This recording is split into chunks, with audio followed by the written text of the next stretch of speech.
Hello, Assalamu alaikum, guys. My name is Mil.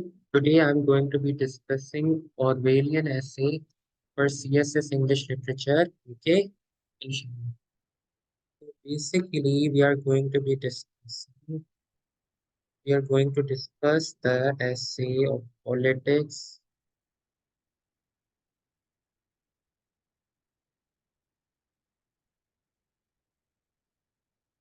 in English language. Okay.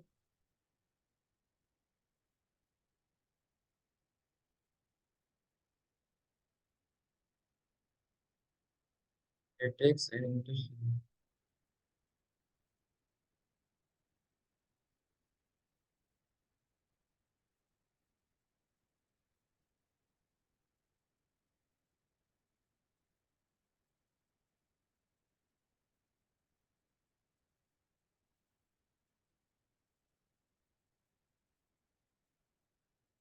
This is an Orwellian essay. Okay. It has a lot of depth in it.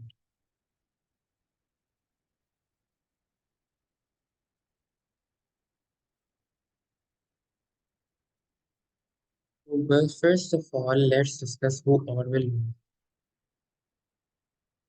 Yes, the English language, but actually nowadays the is not used. Okay?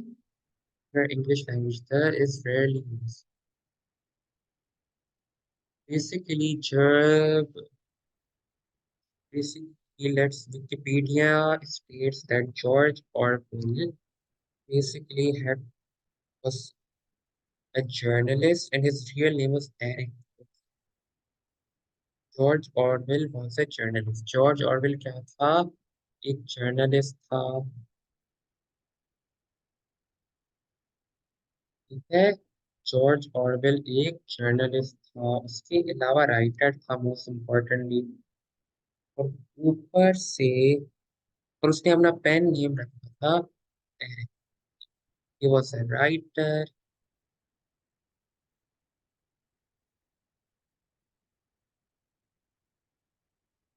और he was अ कहते हैं essayist, critic, novelist. Okay. बहुत चीजें करता था। हम इसको novelist, इसकी एसेज भी मशहूर है, पर ये राइटिंग में आ जाए। राइटर्स एज अ राइटर देखता हूँ। Okay, so he was a novelist too. Now progressing, were his views centered around? Okay, what were his views centered around? First of all, he was against totalitarianism. Totalitarianism वाले हुकूमत को बेजा तक इख्तियार दीजिए। Totalitarianism. Okay. Basically, he was completely against the totalitarianism and he was a supporter of क्या कहते हैं democratic socialism. He was basically against the totalitarianism.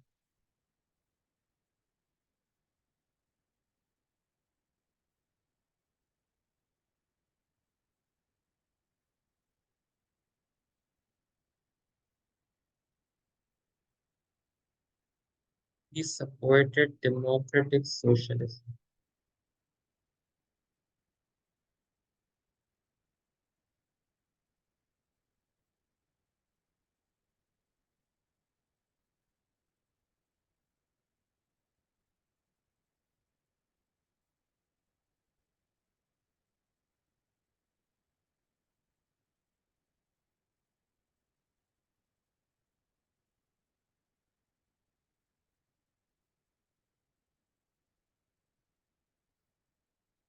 Okay. तो ये बातें थी। अब जॉर्ज ऑरवेल की और बातें। हाँ हाँ, उसके कुछ व्यूज थे या कुछ उसके व्यू पॉइंट्स थे जो उसके अराउंड थे। वो अब हम उसके रिलीजन में तो हमारा मसला नहीं है वो फिलहाल। अब जो है उसके बाद की जो बात है, जॉर्ज ऑरवेल का पहला काम था पॉलिटिक्स में देखा जाए। पॉलिटिक के लिए जॉर्ज ऑरवेल जो था वो चैलेंज करता था स्टेटस क्वो को। इसको स्टेटस क्वो को। ठीक है। He was an ardent critic of status quo. और उसको कहते थे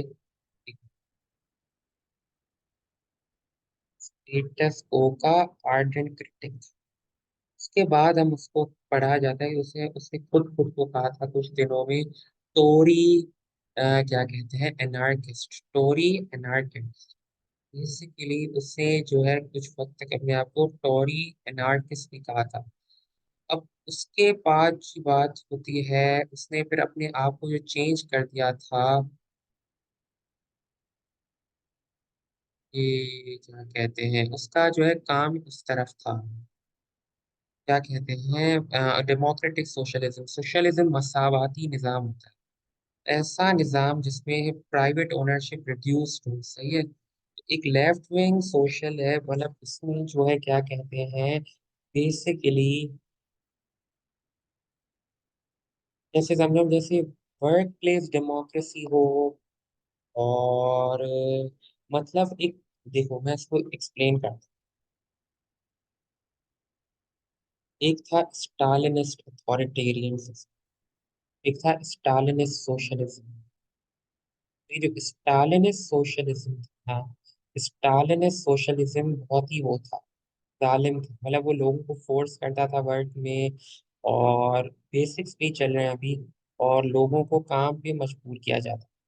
इस स्टालिनिस्ट सोशलिस्ट सिस्टम में एक तरह की मतलब अनडेमोक्रेटिक अथॉरिटेरियनिज्म हुई थी। और मार्क्सिज्म लेनिनिज्म में भी यही देखा गया कि ये कोताहियां थी। तो उनको रेजिस्ट करने के लिए, ये बहुत बेसिक बातें हैं, मैं डिटेल में जाऊंगा कभी जब हम सोशलिज्म मार्क्सिज्म। तो मार्क्सिज्म लेनिनिज्म को रेजिस्ट करने के लिए एक सोशलिस्ट डेमोक्रेटिक सोशलिज्म आया था। इसका काम देखो क्या था। इसका काम पहले तो डेमोक्रेसी, डेमोक्रेसी का मतलब है, ये बात रद्द हो गई अथॉरिटेरियनिज्म और ये सब कुछ। इसमें क्या होता था कि बेसिकली कुछ इकोनॉमिक इंटरवेंशन हो, कुछ वेलफेयर सिस्टम हो, सही है। तो और आहिस्ता आहिस्ता सिस्टमेटिकली एक सोशलिस्ट इकोनॉमी बनाई जाए, ठीक है। तो ये एंटी अथॉरिटेरियन होता है, और इसके अलावा जो है एक रिफॉर्म सिस्टम होता है, सही है। ये कुछ इसकी बेसिक डेमोक्रेट, और इसमें जो है इंडिविजुअल फ्रीडम पे फोकस होता है, एम्पावरमेंट में फोकस होता है। और इसमें एक और चीज होती है डिसेंट्रलाइजेशन, इस पे एम्फोसिस होता है, डिसेंट्रलाइज प्लान्ड इकोनॉमी। सही है। डिसेंट्रलाइज प्लान्ड इकोनॉमी को हम कहते हैं एक ऐसी प्लान्ड इकोनॉमी के बेसिकली जिसमें, सही है, बेसिकली उसमें फर्क होता है कि मतलब डिसेंट्रलाइज का मतलब होता है हॉरिजॉन्टली प्लान्ड इकोनॉमी। इसमें जो है इन्वेस्टमेंट है, जैसे उसको जो हम एक्सप्लिकेट करते हैं, मतलब एक्सप्लिकेट जो है बेसिकली हम इसको डिस्ट्रीब्यूशन और ये सारा जो सिस्टम होता है, सही है। एक्सप्लिकेट मतलब डिटेल में एनालाइज करते हैं, मतलब एक इकोनॉमी वाइड प्लान होता है, सही है। फिर उसको जो है कुछ इकोनॉमिक एजेंट्स के लिए चीजें दी जाती हैं, सही है। तो इसका एक डिफरेंट सिस्टम होता है, इसको भी हम डिस्कस करेंगे इंशाल्लाह। बस ये होता है, एक सेंट्रलाइज प्लानिंग होती है। सेंट्रलाइज प्लानिंग में क्या होता है, इकोनॉमिक इंफॉर्मेशन को इकट्ठा किया जाता है और एक फॉर्मुलेट किया जाता है एक ही सेंट्रल अथॉरिटी की तरफ से, क्या, प्रोडक्शन इन्वेस्टमेंट। डिसेंट्रलाइज में क्या होता है, एक मिक्स इकोनॉमी होती है, उसमें बेसिकली डेमोक्रेटिक और पार्टिसिपेटरी डिसीजन, और एक इंडस्ट्रियल डेमोक्रेसी भी होती है, सही है। एक इंडस्ट्रियल डेमोक्रेसी भी होती है। इंडस्ट्रियल डेमोक्रेसी का मतलब है कि मतलब वर्कर्स डिसीजन मेक कर रहे हैं और शेयर कर रहे हैं अपनी वो इख्तियार, सब कुछ वर्कर्स ही डिसीजन बना रहे हैं और सब कुछ। तो ये होती है इंडस्ट्रियल डेमोक्रेसी। और एक कुछ प्रोसेसेस होते हैं, तो ये होती है, ये समझ गए। या तो ये मिक्स इकोनॉमी हो सकती है, या तो ये पोस्ट कैपिटलिस्ट इकोनॉमी भी हो सकती है, सही है। तो इसमें डिसेंट्रलाइजेशन होती है, मतलब इसको डिस्कस करेंगे हम इंशाल्लाह।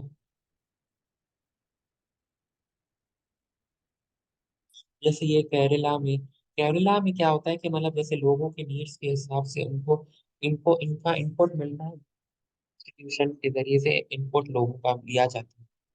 तो ये होती है डेमोक्रेटिक, तो ये का काम सारा इसका, तो ये डेमोक्रेटिक सोशलिज्म का एडवोकेट करता है।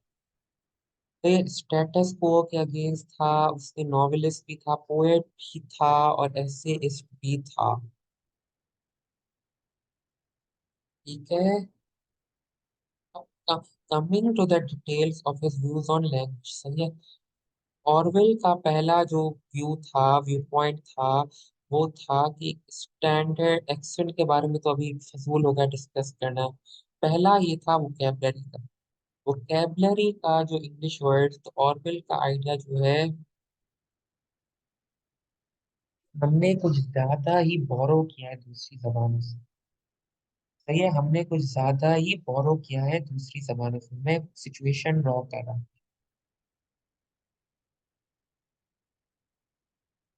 पहली बात, हमने एक्सेसिवली बोरो किया है, दूसरी जबानों से बहुत चीजें ली हैं जिसको लोग अभी मानते नहीं है ज्यादातर। तो इंग्लिश में इतनी बोरोइंग वैसे है नहीं, जितनी पुरानी है।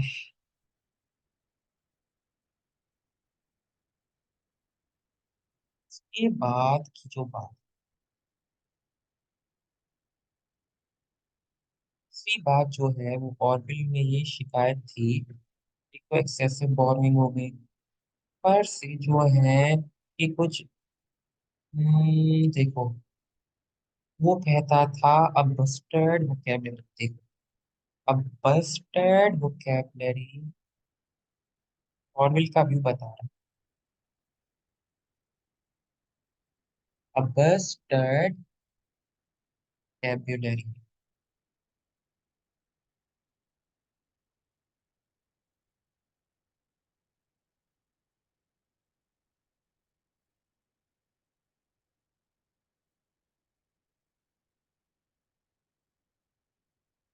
ठीक है, अब बस्टर्ड वोकेबलरी, उसके बाद जो है बात है, made up of Russian and German phrases,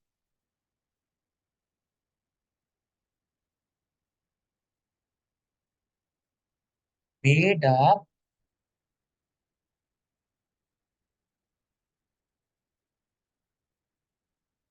Russian and German phrases.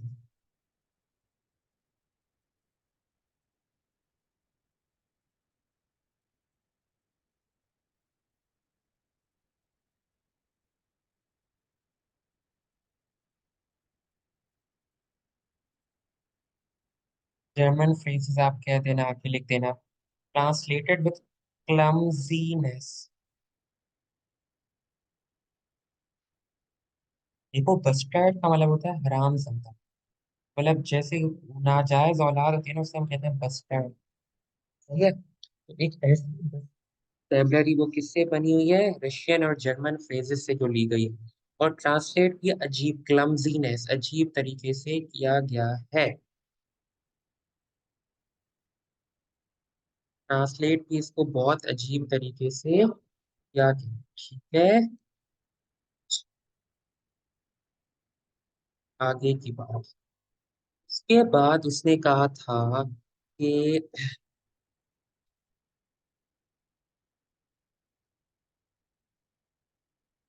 मतलब उसने doesn't imply in every case preferring the,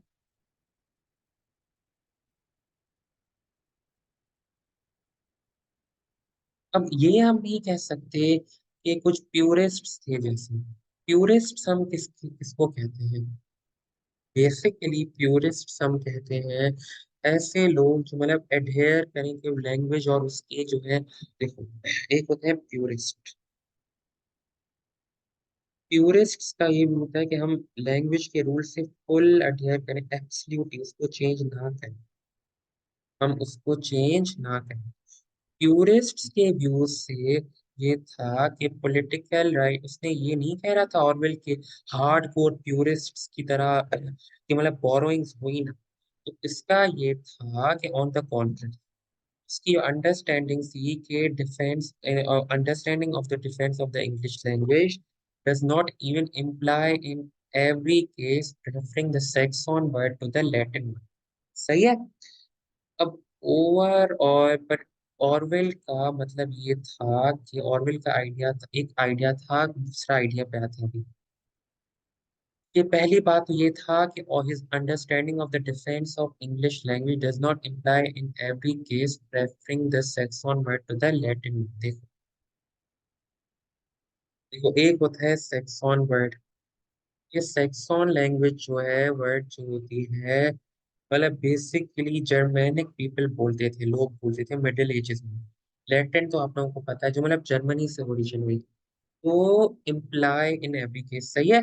तो बेसिकली ये जो है, सही है। अब उसके बाद की बात करते हैं। इसके बाद over burdening the language with readymade. अब देखो, ऑरवेल का एक आइडिया था न्यू वर्ड्स के बारे में, उसका एक कम जाने जाने वाला ऐसे है। या अल्लाह, मुझे तो लगा खाली पेज है। तो सही, खाली के बराबर। अब एक कॉन्सेप्ट था उसका न्यू वर्ड्स का, एक कॉन्सेप्ट था किसका, न्यू वर्ड्स का ऐसे। उस न्यू वर्ड्स के ऐसे में ऑरवेल ने क्या कहा था? ठीक है, न्यू वर्ड्स के ऐसे में ऑरवेल ने कहा कि new words should be created by deliberate action, सोच समझ के किया जाए। इस तरीके से नहीं जैसे ये अभी क्रिएट किए जा रहे थे। और उसने जो है हर ऑब्जेक्शन को आंसर करने की कोशिश की। तो मतलब एक प्रोसीजर किया जाए कि मतलब प्रोसीजर किया जाए ताकि बेसिकली,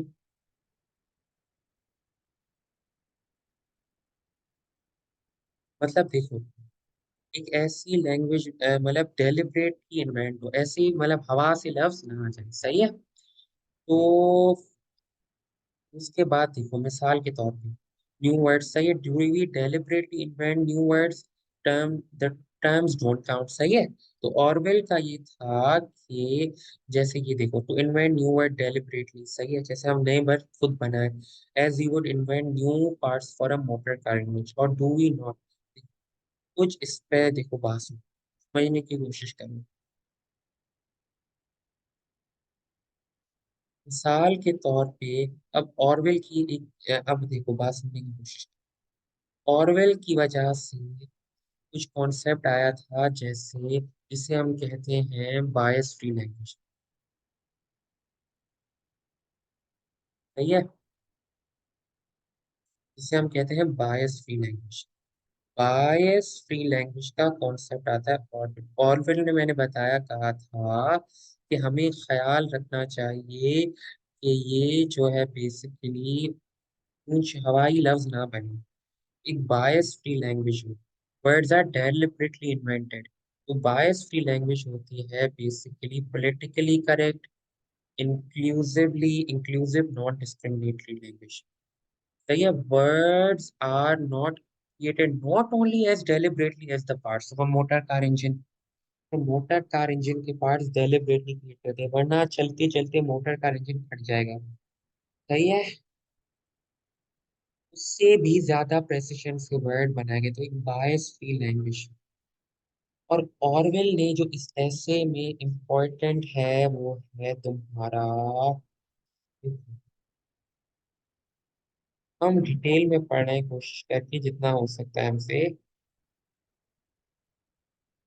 देखो, एक और कॉन्सेप्ट है ऑरवेल का, जिसे हम कहते हैं, एक तो हो गई बायस फ्री लैंग्वेज, जिस जो मतलब डेलिबरेटली, अभी तो और सोच समझ के एक वर्ड्स जो बन रहे हैं जिसे हम कहते हैं bias free language are politically inclusive and everything. जो वर्ड्स बन रहे हैं, और कोई भी मुझसे गलती हो ना, प्लीज डू टेल।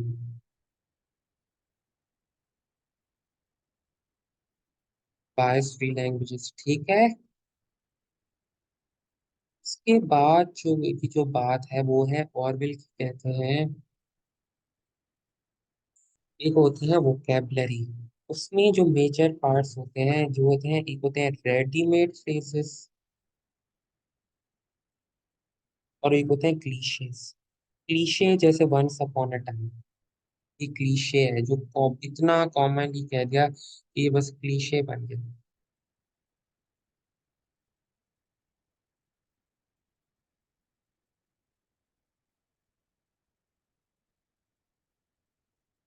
मतलब पहले हर नॉवेल की ओपनिंग उससे होती, वंस अपॉन अ टाइम, तो ये क्लीशे बने जैसा कि अभी मना करते हैं कि ये नहीं यूज किया करो, वंस अपॉन अ टाइम। तो क्लीशेस, ठीक है, क्लीशेस। अब उसमें जो है इन्हें हम उसमें ऑरवेल ने इन्हें कहा था बेसिकली डेड मेटाफोर्स। इन्हें ऑरवेल ने कहा था डेड मेटाफोर्स। क्या कहा था? Dead metaphors. अब इसकी तफसील में जाए, देखो, इसमें जो है ऑरवेल ने जो कहा था ना कि मतलब, देखो, देखो बात सुनने की कोशिश करो कि बेसिकली एक होती है स्टैंडर्ड लैंग्वेज, जो गुड इंग्लिश का जो मेजर एनिमी है ना, डेडली एनिमी, वो है स्टैंडर्ड इंग्लिश। क्या है? Standard English, that's a deadly enemy of English language. इसे हम क्या कहते हैं? Standard English. देखो, इस स्टैंडर्ड इंग्लिश में कुछ रेडीमेड फ्रेजेस होते हैं। साल दे रहा हूँ, पर मैं रट लूँ, मेरी इंग्लिश भी अच्छी काम होना शुरू हो जाएगी। देखो, warm appreciation, deepest regret, earliest opportunity. पहले ये फ्रेश और विविड थे, विविड का मतलब क्लियर। अब ये थॉट सेविंग डिवाइस है। तो मतलब ये लिविंग इंग्लिश को जैसे क्रच की तरह से, जो लकड़ी नहीं, लेग को संभालने के लिए होती है, सही है। तो इससे one kind of a bad English, सही है, मार्क्सिस्ट इंग्लिश और पैम्फलेटीज, क्या कहते हैं हम? पैम्फलेटीज। देखो, पैम्फलेटीज का मतलब मैं बता, देखो, पैम्फलेटीज और ये सारी चीजें, इसके बाद जो है और डिटेल में चलते हैं, सही है। तो अब Orwell dedicated to one kind of bad English, सही है, he sums up his attitude towards political jargon, सही है। पॉलिटिकल जार्गन एक होते हैं, कुछ वर्ड्स पॉलिटिक्स से रिलेटेड होते हैं, सही है, कुछ भी। अच्छा, उसके बाद जो है वो की जाती है,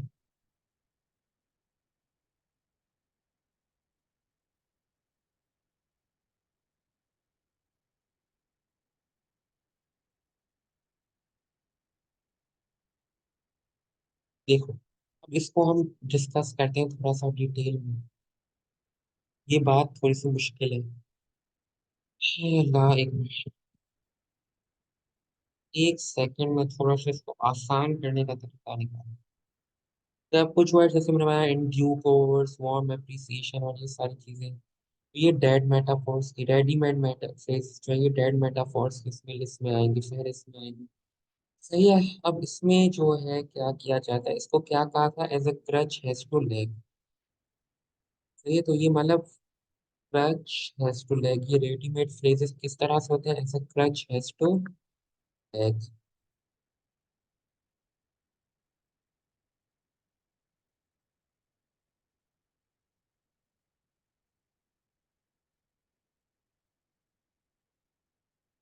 क्रच हैज टू लेग।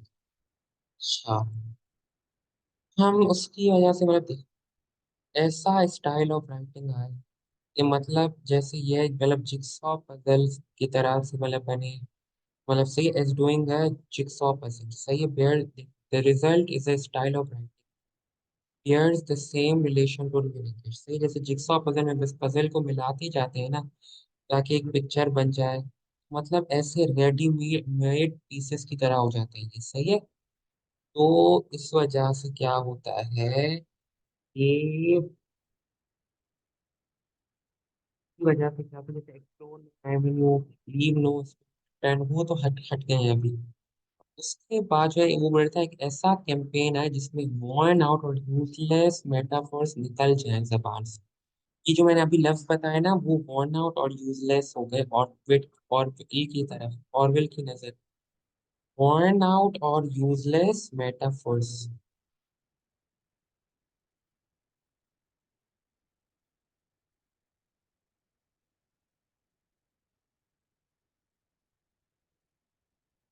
वो ये हटाना चाहता था।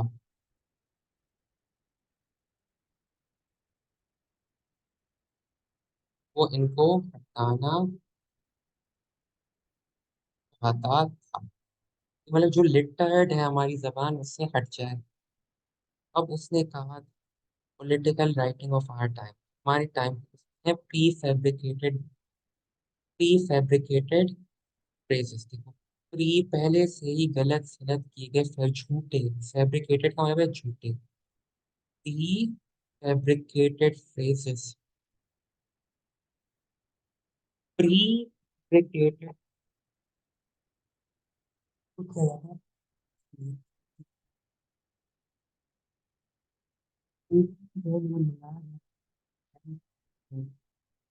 के बाद क्या हुआ, मतलब tag किया जाता है, मिलाना जाता है।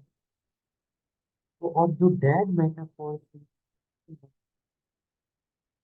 है, ordinary word vividness of clarity का, डम्प एंड मोनो मेटाफोर जो है लोगों को अपने फ्रेजेस बनाने से रोक रहा है, लोगों को अपने फ्रेजेस बनाने से रोक रहा है। तो पहली बात ये है, ये लाइफलेस है ऑरवेल की तरफ से, सही है। और हम थिंकिंग सोचे बगैर ही बोले जाते हैं। तो उसके नजदीक तो स्टेट जो है सोसाइटी की,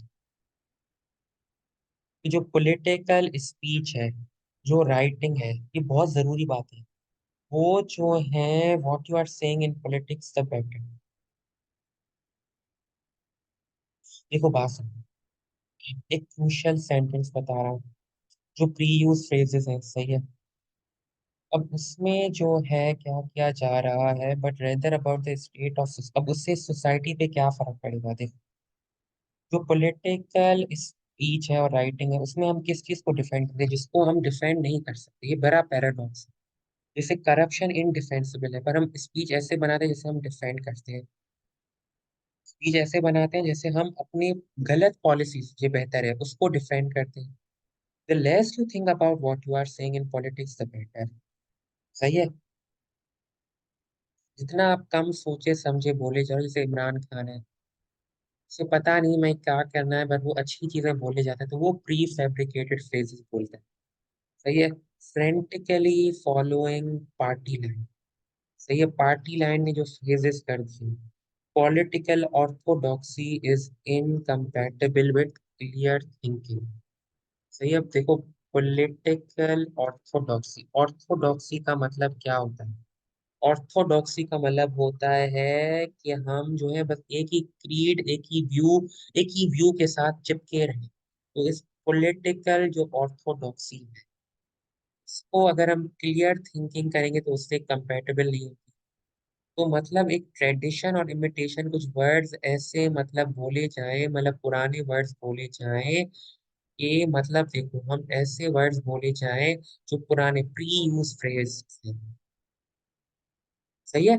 जब डीबेसमेंट होती है ना लैंग्वेज की, जो प्री यूज फ्रेज है, पुराने बोले गए फ्रेज है, उनकी वजह से क्या होता है कि हम मतलब प्री यूज फ्रेजेस की वजह से मतलब लोग सोचे समझे बगैर ही बस लफ्ज बोले जा रहे हैं।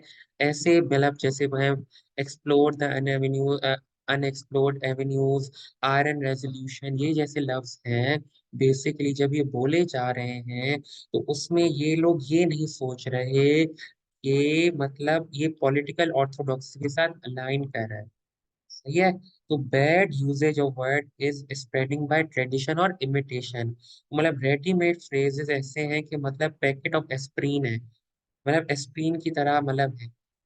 तो मतलब उससे क्या होता है, ऊपर से ये भी होता है कि एक पोर्शन ऑफ ब्रेन भी एनेस्थाइज हो जाता है। एनेस्थाइज का मतलब ये, एनेस्थेटाइज हो जाता है, एनेस्थेटाइज का मतलब ये होता है कि बेसिकली दिमाग का एक हिस्सा सुन सा कर देता है, सही है। अब अगर जैसे जैसे आप लैंग्वेज को फार्दर एंड फार्दर, जो डेड मेटाफोर्स है वो बैठ, सही नहीं है। ये नहीं है कि सिर्फ वो मतलब पहले से ही बने हुए हैं।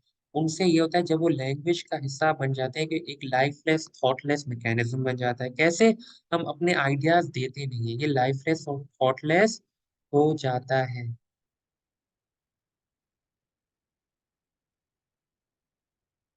तो लैंग्वेज करप्ट करता है थॉट को, और फिर ये विशियस साइकिल चलती आती है। अब उसको ग्रामर से भी कुछ मसला था, वो भी मैं बताता हूँ।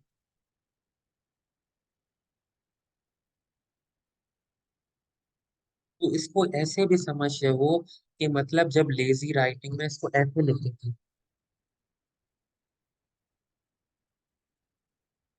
बेसिकली लेजी राइटिंग का मतलब होता है लेजी थिंकिंग।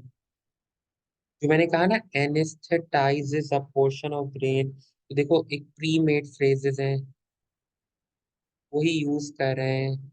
सही है, प्री मेड फ्रेजेस है, आप वही यूज कर बार।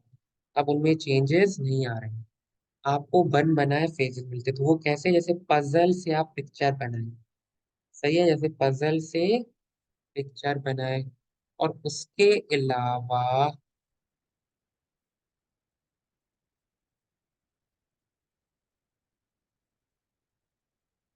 इन प्री मेड फ्रेजेस से क्या होता है? देख, इन्हीं इन्हीं फ्रेजेस की वजह से पॉलिटिकल ऑर्थोडॉक्सी आसान होती है, क्योंकि प्रीमेड फ्रेजेस को यूज करके आपको थिंक नहीं, सोचना नहीं पड़ता ज्यादा। सही है, पॉलिटिकल ऑर्थोडॉक्सी आसान हो जाती है लोगों को। और उसके अलावा लेजी राइटिंग की वजह से हो जाती है लेजी थिंकिंग। और इस लेजी थिंकिंग की वजह से, जैसे एनेस्थेटाइज का बताया, उसकी वजह से क्रिटिकल थिंकिंग रुक जाती है।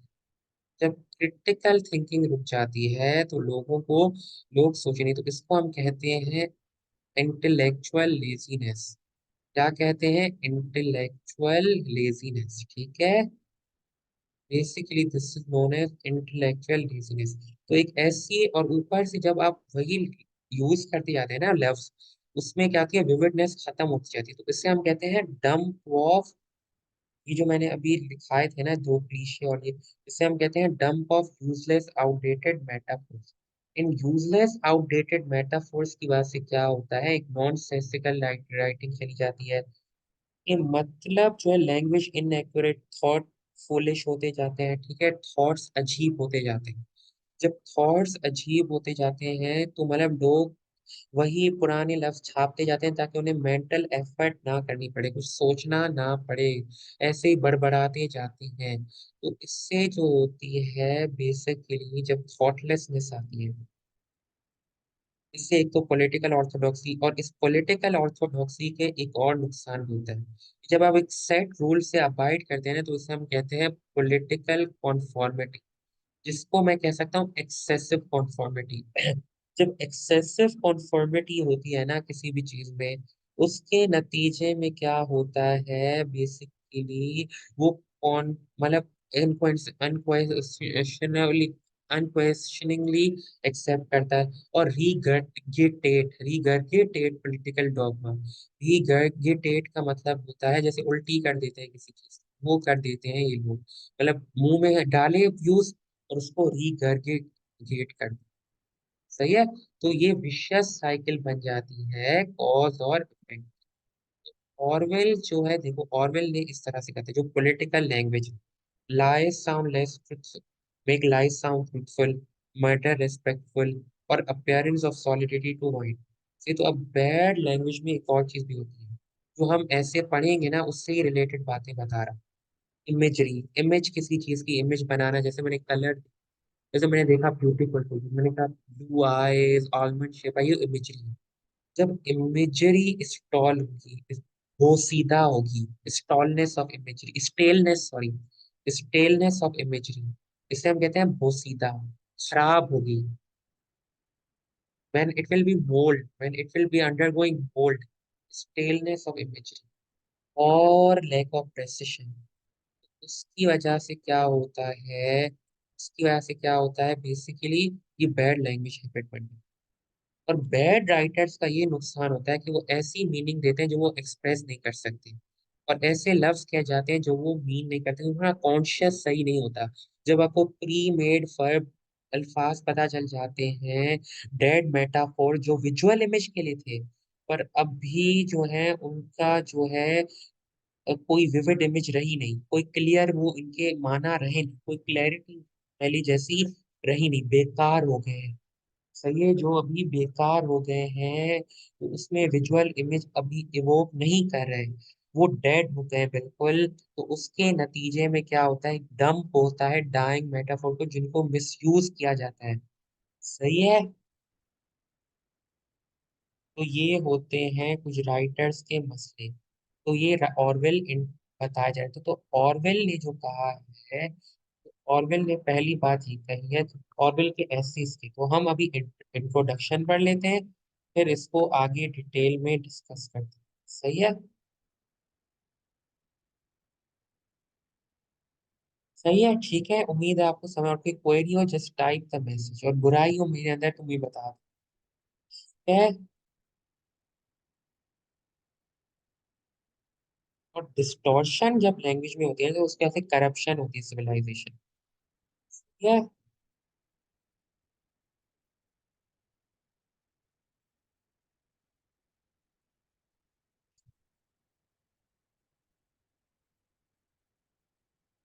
अब मैं शेयर कर रहा हूँ स्क्रीन को। देखो ऑरवेल ने क्या कहा था, told most people who bother with the matter at all would admit that the English language is in a bad way. English language खराब, corruption खराब तरफ जा रही है, is undergoing corruption, but it is generally assumed that we cannot by conscious action do anything about it. सही है, our civilization is decadent and our language, so the argument is, ये लोग मानते हैं कि हमारी civilization decadent है, खराबी की तरफ जा रही है, हमारी लैंग्वेज खराबी की तरफ जा रही है, must inevitably share in the general collapse, और इसका कोलैप्स भी करीब है, ये सब मानते हैं। पर ये भी है कि ये जो है एक सेंटिमेंटल आर्केइज्म है। सही है, it is more like a sentimental archaism, like an outdated belief concern more with emotion, जज्बात से मुंसलिक जो आउटडेटेड बिलीफ है, उसके अंडरनीथ जो है लाई करता है एक half conscious believe that language is a natural, language जो है एक नेचुरल ग्रोथ है। सही है, लैंग्वेज क्या है, नेचुरल ग्रोथ। मतलब लैंग्वेज को हम कह सकते हैं कि mirror of the society. Language क्या है, mirror of society, the mirror of a society. ठीक है, लैंग्वेज क्या है, एक सोसाइटी का आईना। कि जैसे इन्होंने कहा ना कि हमारी सोसाइटी करप्ट हो रही है, लैंग्वेज करप्ट हो रही है, लैंग्वेज भी खत्म हो जाएगी जैसे जैसे सोसाइटी, सिविलाइजेशन आई मीन खत्म हो जाएगी। तो mirror of a society, language क्या है, the mirror of a society. तो बेसिकली लैंग्वेज की मुंसलिकियत जो है किससे है, द मिरर ऑफ अ। और मैं मानता हूँ मैं इतना नॉलेजेबल नहीं हूँ, ठीक है, तो आप मुझे बताइए जो इंटेलेक्चुअल्स बैठे हुए हैं ना, please tell the mirror of a society. सही है। और आर्केइज्म का मतलब है आउटडेटेड, जज्बात से मुंसलिक। Okay, the language is a natural and not an instrument which we shape, उसका जो है हमारे ऊपर कोई फायदा नुकसान नहीं है।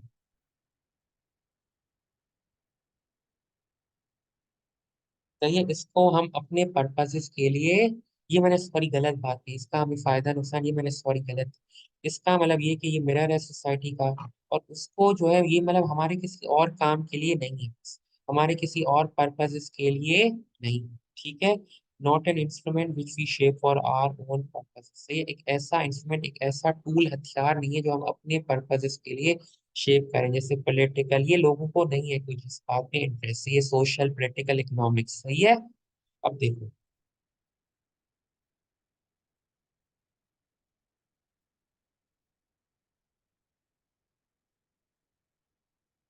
देखो how language is a political instrument. देखो language is a valuable instrument of manipulation and political control. So ये how language is an economic instrument. देखो language is an economic instrument, चलो इसको सोशल कर लेते हैं। बेसिकली हाउ देखो, language not a mean but to show how human social identity in establish a social and cultural relationship. पर लोगों का क्या ख्याल है, जनरल हाफ कॉन्शियस बिलीव, यानी हाफ सेंस से, हाफ दिमाग से ये चीज सोची जाती है कि लैंग्वेज जो है नेचुरल ग्रोथ है, कि उसकी ग्रोथ डिक्लाइन फेजेस आते हैं, मिरर ऑफ अ सोसाइटी है, पर वो ऐसा इंस्ट्रूमेंट नहीं है जो हम अपने पर्पसेस के लिए शेप करते हैं। हम अपने सोशल, इकोनॉमिक, पॉलिटिकल पर्पसेस के लिए शेप करते हैं, वो ये नहीं है, लोगों का ये ख्याल है। Now it's clear that the decline of a language, कि मैं कल करा लूँ कुछ। ठीक है, अभी मैंने बहुत डिटेल दी, इसका मैंने पूरा समराइज किया, एक तरीके से आधा समराइज कर दिया। ये इंशाल्लाह अच्छा हो जाएगा। ठीक है, अल्लाह हाफिज, अस्सलाम वालेकुम।